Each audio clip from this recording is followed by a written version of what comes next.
Bonsoir mes amis, bonsoir à tous et à toutes et tous. Nous sommes le soir du 13 septembre 2023, comme tous les jours, une vidéo le matin, une vidéo le soir pour parler de l'actu. Je vous condense un peu tout ça, je vous mâche un petit peu le travail en un minimum de temps, je vous donne un maximum d'infos. Évidemment, on doit être au courant un petit peu de tout ce qui se passe dans l'écosystème et on doit, quand un sujet vous intéresse, vous allez sous les commentaires, vous prenez les liens, vous allez voir ça et vous épluchez un petit peu tout ce qui vous plaît ou dans les entreprises dans lesquelles vous êtes, etc., etc. Évidemment, ça on sait tout ça. Coinbase adopte le réseau Lightning, ça c'est bien. Le PDG de Ripple plaide pour une réglementation claire. La SEC accuse Stoner Cats 2 LLC. Le DCG propose un accord. Warbis se rebaptise, il change de nom, incroyable. Vous allez voir ça, Google Cloud rejoint Layer 0 en tant qu'oracle. Chute de prix des tokens Curve DAO après un transfert majeur. Lancement de réseau principal d'OPBNB par BNB Chain. Si vous êtes nouveau dans l'écosystème, vous dites, mais attendez, déjà là, j'ai rien compris. Attendez, vous allez voir, ça va s'éclaircir. Je vais vous dire un peu de quoi il s'agit, mes amis. Évidemment, c'est beaucoup plus simple que ça. Ça a l'air tordu, ça a l'air terrible, mais en réalité, c'est quand même tout simple. Et on a un BTC à 26 143, on a un ETH à 1600 dollars. On parle toujours en dollars, évidemment, vous le savez bien. Et depuis ce matin, ça bouge pas trop, je vais vous faire une vidéo, mais du coup je ne l'ai pas fait, hein, je vous en ferai une demain, en vous expliquant un petit peu tout ce qui se passe. J'ai toujours le même discours exactement, hein, donc là le marché vraiment, il se passe pas grand chose, bon, des petites poussées, des choses comme ça, mais c'est vraiment rien du tout, hein, c'est vraiment rien du tout. Et The Block, alors il nous dit quoi? The Block nous dit quoi? Tout de suite, bon, j'ai préparé les petites notes, je vais vous dire un petit peu mes petites notes que je vous ai préparées, évidemment, c'est pas le tout de tout lire, il faut un petit peu analyser un petit peu tout ce qui se passe sur le marché, hein. C'est beaucoup de travail, mais c'est hyper plaisant, et ça permet, vous savez, ça permet, mes amis, quand il se passe quelque chose dans un écosystème, quand on est un petit peu au courant de tout ce qui se passe, et ben on sauve nos billes, puisqu'on voit les problèmes arriver, les problèmes ils arrivent tout doucement, et on les voit souvent, on arrive à les comprendre peut-être un peu avant les autres, quand on est informé. Coinbase et le réseau Lightning, Brian Armstrong, le PDG de Coinbase, qualifie le Bitcoin d'actif cryptographique le plus important. C'est bien ça, c'est bien. Coinbase a confirmé son intention d'intégrer le réseau Lightning de Bitcoin pour permettre des transactions plus rapides et moins coûteuses. L'intégration a été décidée après un échange entre Armstrong et Jacques Dorsey, PDG de Block, et un processus de consultation subséquent. Bon voilà, on s'en fout un peu de tout ça. Le réseau Lightning est une solution de seconde couche pour des transactions de Bitcoin rapides et à faible coût. L'adoption du réseau Lightning a augmenté cette année, mais a connu une légère baisse depuis juillet, c'est pas bien grave. Coinbase rejoint d'autres échanges majeurs comme Binance et Kraken en offrant des services basés sur le réseau Lightning. Tout ça, c'est une bonne news pour le Bitcoin, pour Lightning aussi. Et on continue de voir un petit peu les autres infos qui nous arrivent. Le PDG de Ripple, qu'est-ce qu'il nous fait, lui? Brad Carlinghouse, PDG de Ripple, a insisté sur la nécessité d'une réglementation clair pour le secteur des crypto-monnaies lors d'un panel à Singapour. Il a exprimé ses préoccupations concernant une fraction de la communauté qui est anti-réglementation et axée sur l'anonymat. Évidemment, il a raison. Pour lui, des éléments tels que la lutte contre le blanchiment d'argent, évidemment, et la connaissance du client, le KYC, sera essentiel pour l'avenir de l'industrie. Je suis entièrement d'accord avec lui. Vous me direz ce que vous en pensez, vous. Concernant l'environnement réglementaire aux États-Unis, Carlinghouse a conseillé aux entreprises, carrément aux entrepreneurs, aux entreprises crypto, d'éviter de créer une entreprise dans le pays en raison de l'incertitude réglementaire. Carrément. Allez autre part, mes amis, c'est beaucoup plus facile. L'herbe est beaucoup plus verte autre part. Allez, on avance. Et évidemment qu'il accuse la SEC, tout ça. Et on le sait, on a tous les mêmes propos en ce moment. Si vous suivez les news, vous entendez ça à longueur de temps. Et encore la SEC, là, s'en est pris à Stoner Cats 2 LLC. La Sécurité en échange commission SEC a accusé Stoner Cats 2 LLC de mener une offre non enregistrée de jetons non fongibles NFT qui a rapporté 8 millions de dollars. La SEC a souligné que la société a promu les avantages de posséder ces NFT, y compris la possibilité de les revendre. Stoner Cats est une série animée avec des voix de célébrités telles que Ashton Kutcher et Jane Fonda. La série a été financée par les NFT, c'était une des premières séries comme ça financées par des NFT. Évidemment que ça a fait un petit peu d'argent et maintenant il faut payer les taxes. En plus, ils sont mal enregistrés, vous l'avez bien compris. Et Stonecast 2 a accepté de payer une amende de 1 million de dollars sans admettre ni nier les accusations. Voilà.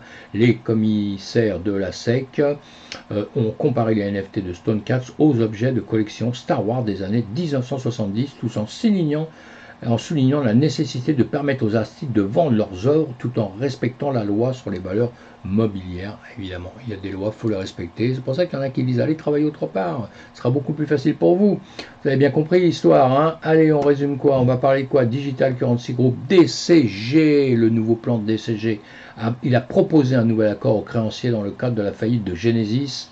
Vieille histoire, on n'en sort pas de ça, hein, permettant aux utilisateurs de Gemini Earth de récupérer tous leurs crypto-monnaies. Allez, ça on verra, hein, c'est des paroles, on verra au fur et à mesure comment ça va se passer et si ça va se faire ou pas. Donc vous approfondissez ça si vous êtes concerné, évidemment que vous allez lire l'article rapidement et vous lisez tout ce qui concerne ça, évidemment. Le changement de marque de Huobi. Alors eux, je sais pas pourquoi, hein, ils changent de marque. Bon, bah ils ont raison, hein, pourquoi pas, hein, comme moi. Hein, je m'appelle Domi Univers Crypto. Et là, je suis en train d'insérer, vous avez vu tout doucement, Duc, D-U-C. Pourquoi D-U-C? Pourquoi Duc? Je me prends pas pour un duc, mes amis. Non, pas du tout.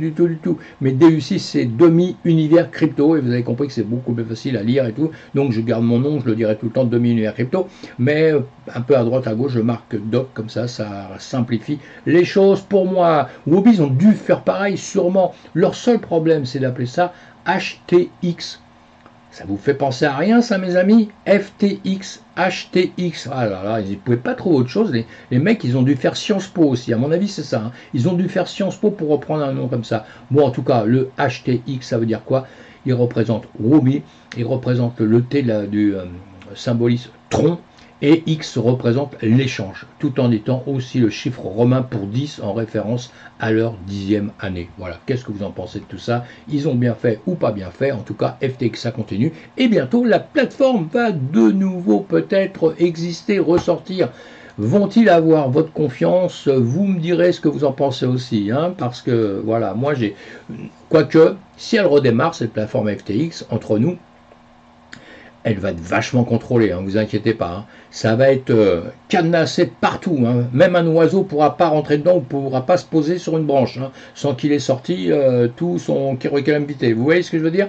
Donc peut-être que si ça ressort, ce ne sera pas une plateforme pire qu'une autre, hein, évidemment. Mais bon, ils vont changer de nom, ils vont changer une tonne de choses, évidemment, c'est obligé. Et si ça peut arranger les anciens clients qui ont perdu beaucoup d'argent, eh bien on verra ça. On va suivre tout ça de très près. Hein. Mais en tout cas, ils ont intérêt à ne pas faire une erreur là-dessus. Allez, Google Cloud. Google Cloud devient fournisseur Oracle sur le réseau Layer 0. Hein, Layer 0, on a Layer 0, on a Layer 1, le 2 et le 3. Layer 0, c'est des layers qui sécurisent énormément les choses. Et donc, Google Cloud a récemment rejoint le protocole de messagerie interchaîne Layer 0 en tant que Oracle ou vérificateur. Cette intégration offre aux utilisateurs de Layer 0 plus d'options pour choisir un Oracle pour transmettre des messages d'une chaîne à l'autre. Dans l'architecture de Layer 0, un oracle transfère une partie des données d'un message d'une chaîne à une autre. Chaque oracle vérifie et approuve les messages interchaînes et est rémunéré par ses services. Bien que Google Cloud soit l'oracle par défaut pour Layer 0, d'autres oracles tels que TSS, Chainlink sont également intégrés. Voilà, allez, vous allez lire ça si vous en avez envie, vous avez compris. Pour ceux qui sont des professionnels, vous savez ce que c'est. Sinon les autres, si vous ne savez pas ce que c'est que les layers, je vous ai fait une petite vidéo justement sur les layers. Allez voir, vous allez la trouver sur mon site. Et donc, allez, j'avance un petit peu, là, on va parler de quoi? Le CRV tombe au-dessous de 0,40. CRV, ils ont eu beaucoup de problèmes hein, quand même. Hein. Beaucoup de problèmes, hein, le token curve. Le prix des tokens curve DAO est tombé en dessous de 0,40 après le transfert de CRV. Acheté hors code par le fondateur du Profit Défi, Mikhail Egorov. Une partie de ces CRV a été transférée à Binance par une contrepartie, mais a été renvoyée quelques heures plus tard. Egorov avait vendu 106 millions de CRV pour 46 millions de dollars en août pour réduire les risques de liquidation liés à sa dette sur diverses plateformes DeFi. Ces ventes ont suivi une baisse de 30% au prix du CRV à la suite d'une faillite de sécurité fin juillet. Donc vous voyez, c'est pas l'ambiance, c'est pas extraordinaire là-dessus. À suivre, hein, à suivre, voilà, le plus tôt possible, comme on dit. Les développeurs BNB Chain, alors voilà ce que je vous disais, l'équipe de BNB Chain a lancé le réseau principal public d'OPBNB, une solution de couche 2 conçue pour améliorer l'évolution. La couche 2, elle travaille au-dessus des layers 1. Voilà. Et donc une solution de couche 2 conçue pour améliorer l'évolution des applications décentralisées de BNB Chain, développée avec le logiciel d'Optimism. OPBNB permet aux dApps compatibles Ethereum de fonctionner hors chaîne tout en étant sécurisé par BNB Smart Chain. Voilà, c'est les layers 2 sont en règle générale sécurisés par leur blockchain de base, on va dire. Hein. Après une phase de test rigoureuse, le réseau a été rendu public pour garantir sa fiabilité. OPBNB s'inscrit dans l'écosystème BNB Chain qui comprend plusieurs réseaux, dont la BNB Smart Chain et la BNB Bitcoin Chain. Voilà mes amis, pour aujourd'hui, on se revoit demain matin pour une autre news. Il y a beaucoup de news et comme on décalage horaire avec les États-Unis, les news arrivent énormément de là-bas. Après, elles sont reprises ici chez nous en Europe, hein, mais l'essentiel du travail se fait vraiment, vraiment là-bas. Allez, à plus tard. Pensez à vous abonner à ma chaîne si ce n'est pas fait. Si c'est fait, mille merci. Et on se retrouve donc demain matin. Bye bye.